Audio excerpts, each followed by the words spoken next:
और बिजली बोर्ड के कर्मचारियों का अधिकारियों का एक ज्वाइंट फ्रंट उन्होंने बनाया, उसकी तरफ से अभी मीटिंग हुई और इनके जो इश्यूज थे उन्होंने अपने मेरे सामने रखे और उनको उन्हें गंभीरता से सुना और जो भी सरकार का व्यू पॉइंट था वो भी हमने उनके साथ शेयर किया और मीटिंग बड़े सौहार्दपूर्ण तरीके से हुई और भविष्य में जो उनके कंसर्न है उनको भी जो एड्रेस करने वाले होंगे वो कर्मचारियों के हित में, क्योंकि कर्मचारियों के हित जो है सीधे तौर पे बिजली बोर्ड से भी जुड़े हैं और सरकार की भी मंशा यही है कि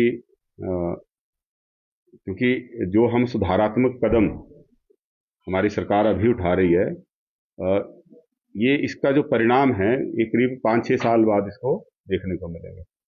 इमीडिएटली से इससे कोई फायदा नहीं होगा, लेकिन ये उठाने जरूरी हैं क्योंकि जो वर्तमान परिस्थितियां हैं, जो वर्तमान नीतियां हैं, उसका परिणाम है कि आज बिजली बोर्ड के अंदर लगभग 11,500 पद खाली हैं।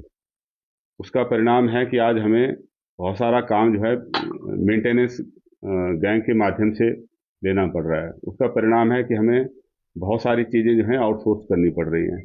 तो इसका सीधा सा मतलब है कि कहीं न कहीं हमारी जो नीतियां हैं वो सही नहीं है। उन नीतियों को कोर्स करेक्शन की ज़रूरत है और इसी उद्देश्य के साथ जो है कोर्स करेक्शन के लिए ही ये कदम सरकार जो है उठा रही है और ऐसा हर विभाग में ज़रूरत है, क्योंकि समय रहते अगर हम कदम नहीं उठाएंगे तो हम भविष्य में जो हमारी यंगर जनरेशन है उनके साथ न्याय नहीं करेंगे।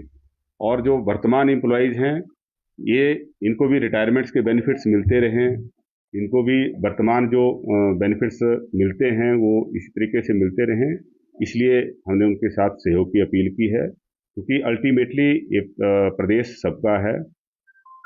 हम तो 5 साल के लिए चुने जाते हैं, लेकिन हमारा ये भी फर्ज बनता है कि हम ऐसे कदम भी उठाएं ताकि आने वाली जनरेशन्स को भी उसका फायदा रहे। हम सिर्फ 5 साल के लिए या अपने इलेक्शन को हित में रखते हुए फैसला नहीं ले रहे हैं, ना ही लेने की ऐसी मंशा है। तो माननीय मुख्यमंत्री जी ने जो है एक सुधारात्मक जो कदम उठाने की पहल की है, जिसको कैबिनेट ने अपनी सहमति दी है, उसी दिशा में हम आगे बढ़ रहे हैं। ये तो सब कमेटी बनाई है और इस सब कमेटी की काफ़ी लंबे समय तक हमारी ये दूसरी बैठक आज हुई है।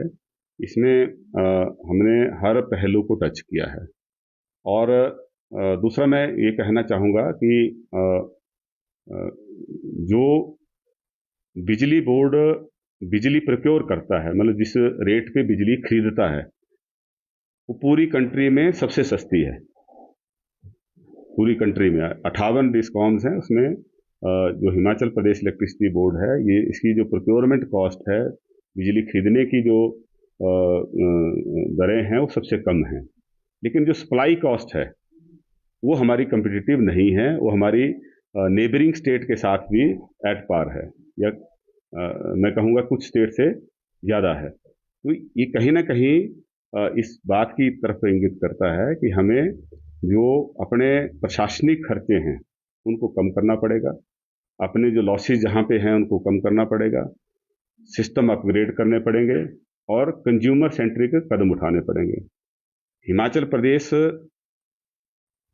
जहाँ सब्सिडी देकर जिस रेट पे बिजली दे रहा था, चाहे इंडस्ट्री की बात है चाहे अदर कंज्यूमर्स की बात है, उससे भी कम रेट पे हम सुधारात्मक कदम उठाकर बिजली प्रदान कर सकते हैं।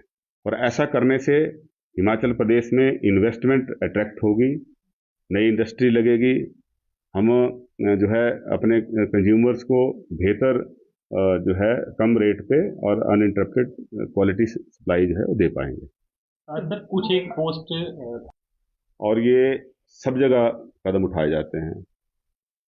आप मेरी बात से सहमत होंगे कि भारत सरकार ने बीएसएनएल की फाइनेंशियल पोजीशन सुधारने के लिए वहाँ पे वीआरएस लागू की थी, बल्कि मैं कहूँगा कि फोर्स्ड वीआरएस थी, और हमने इस तरह से कोई कदम नहीं उठाया। अभी किसी को ले ऑफ नहीं किया है, सिर्फ एक जगह से दूसरी जगह उनको पोस्ट किया है, जहां उनकी सर्विसेज की रिक्वायरमेंट है वहां उनको पोस्ट किया है। बिजली बोर्ड के संदर्भ में अगर आप देखेंगे तो जो हायर पोस्ट हैं उनमें 261 ऑफिसर जो हैं उसमें वेरियस रीजन थे, एचपीपीसीएल और एचपीटीसीएल को भी वहीं से ऑफिसर्स गए, लेकिन उसकी वजह से 261 प्रमोशन जो हैं वो बिना पोस्ट क्रिएट किए पिछले दिनों हुई। हमारे हायर पोस्टों पे जो है वो सरप्लस हो गए और उसका प्रभाव जो है वो हमारे फील्ड स्टाफ के ऊपर पड़ा, क्योंकि एक लिमिट तक जो है वो बिजली बोर्ड जो है वो अपने खर्चों को जो है वो वहन कर सकता है। तो उन्होंने कॉस्ट कटिंग के लिए जो है जो फील्ड स्टाफ है वहां पे उसका कट लग गया।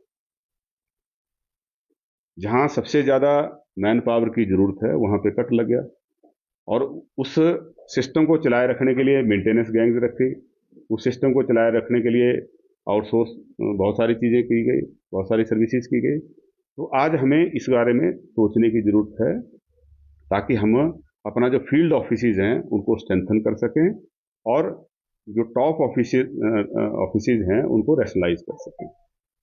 टेक्नोलॉजी के बाद जैसे आईटी टूल्स हमें मिल रहे हैं, जैसे हमारा ट्रांसपोर्टेशन के साधन बेटर मिले हैं हमें, वैसे वैसे हमें एक्सपेंशन को कंसोलिडेशन की तरफ जाना चाहिए।